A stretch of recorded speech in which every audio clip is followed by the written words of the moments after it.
Ketika Ramadan akan datang, itu surga itu akan dimasuki oleh angin musirah namanya.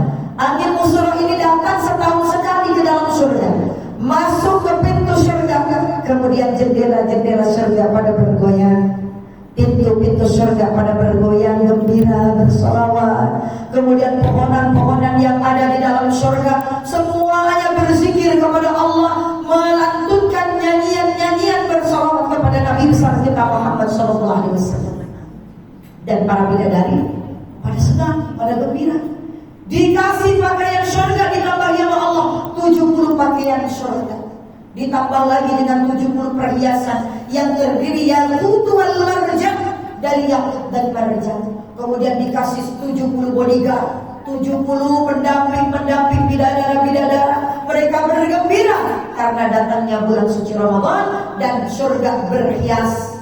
Dan surga itu berhias untuk surganya orang-orang yang berpuasa.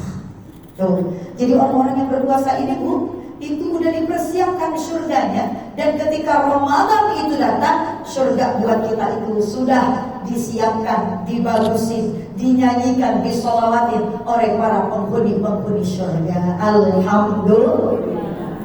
Maka cuma 4 orang yang gak kebagian rahmat dari Allah, yang selama dia puasa dia tidak diampuni dosanya sama Allah Subhanahu wa taala. 4 golongan ini, yang satu yaitu orang yang lagi Ramadan masih nyekek botol. Tahu nyekek botol? Ya Bu ya, ada mabok. Orang lagi pada puasa dia mabuk. Orang yang kayak begini selama Ramadan tidak termasuk minal faizin, tapi dia tidak dapat rahmat dari Allah dan dosanya tidak diampuni oleh Allah Subhanahu wa taala. Na'udzubillahi min. Yang kedua, siapa lagi yang tidak dapat rahmat?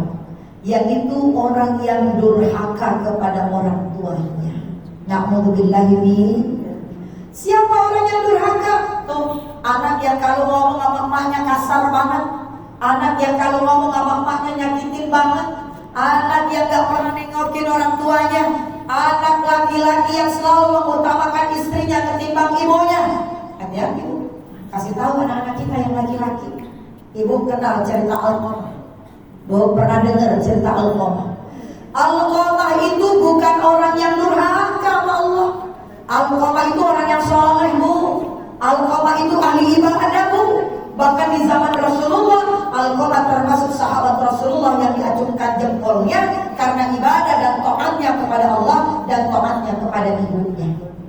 Tapi cuma gara-gara apa? Satu kesalahan Alqamah, dia lebih mementingkan istrinya ketimbang ibunya.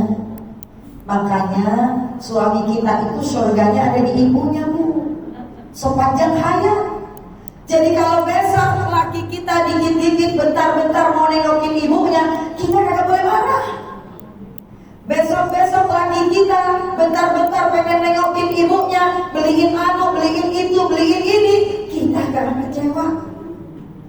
Yang paling penting suami kita ngasih ibunya, ngasih kita juga. Jangan ibunya doang dikasih, kita kagak, jangan. Ya Bu, harus adil gitu.